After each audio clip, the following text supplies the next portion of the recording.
always have kids coming in because of bully problems. Bullying is a huge epidemic, not just the big kid picking on the little kid, but there's the race bully, right? Somebody making fun of somebody's skin color or their ethnicity, or maybe their clothes aren't as nice. So it's happening all the time. It's not just physical, but it's a lot of psychological and emotional bullying occurring. So yeah, we have that happen all the time. We have a lot of parents coming in saying, my kid's really shy. He doesn't get along with the kids in his school. They're not friends with him because he's too shy. They pick on him. So that's really one of the biggest reasons parents bring their kids to a martial arts. Nowadays, most of our phone calls that we get are the parents that stop in looking to put their kids in some type of martial arts. For that reason, they want their kids they don't want them to be bullied, picked on in school. They want them to have confidence. The kids are watching this stuff on TV, so they're at home fighting with their brothers and sisters, driving their parents crazy. So they figure the best way to do it is to get them into something, and so that they learn to do it the right way, so they're not abusing it or hurting themselves or beating each other up in the backyards like we used to do many years ago. So now at least they're getting the proper training. And so slow, it's going to look like this. My top hand's going to strike out or block out, and my other hand's going to tuck back in. So everybody ready? Prepare. And 1, hi-ya! Prepare. Yes, sir. 2, hi-ya! Prepare. Yes, sir. 1, front kick. All right, land. Load your right hand on top and low blow. Lola. All right, aim and step, punch. Punch. All right, everyone run back on your spots. All right. Kids really, learn how to focus here in the martial arts because we're verbally prompting focus. We're talking to them about the definition of focus and how it applies to the moves that they're doing on the mats every day.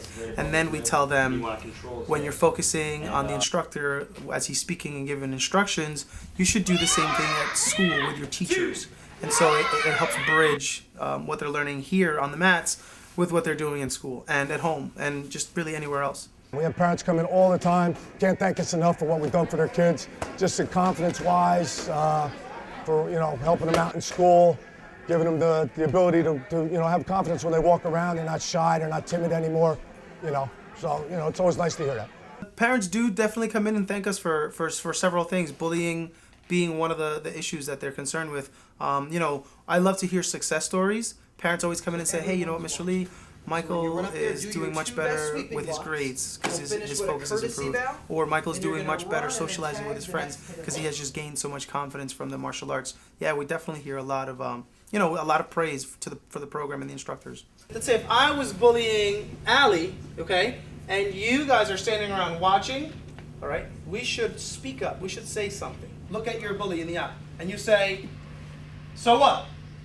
Just like that. Okay, and we have to say it with confidence, okay? Ready? Everybody, let's try it. Relax. We're going to show you some very easy, simple martial art moves that you can use to keep yourself safe. 7, 6. If you pop up high enough, we'll bring out a jump meter. I started martial arts when I was around 14 years old. Back in those days in the 70s, there really wasn't much martial arts training around. There was only a handful of schools in the area, and it was either judo, taekwondo.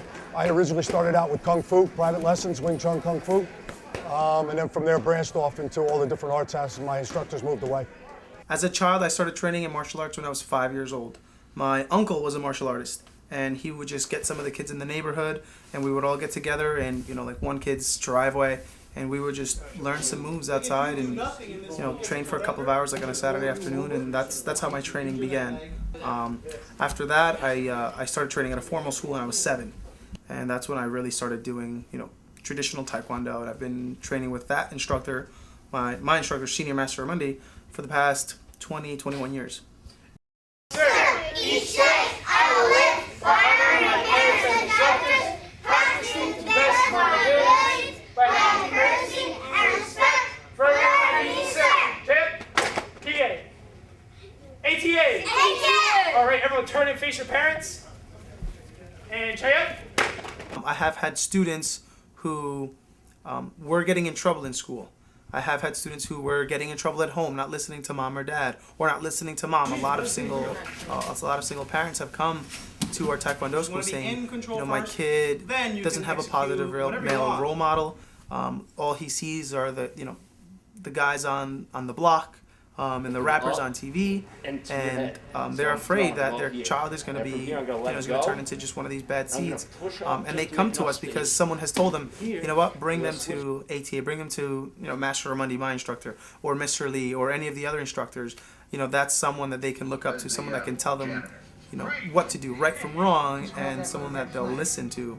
You know, kids love their parents, but sometimes, you know, mom telling you something doesn't resonate the same as, you know, an instructor, a black belt, someone that you look up to and idolize telling you. It's just gonna have a different effect.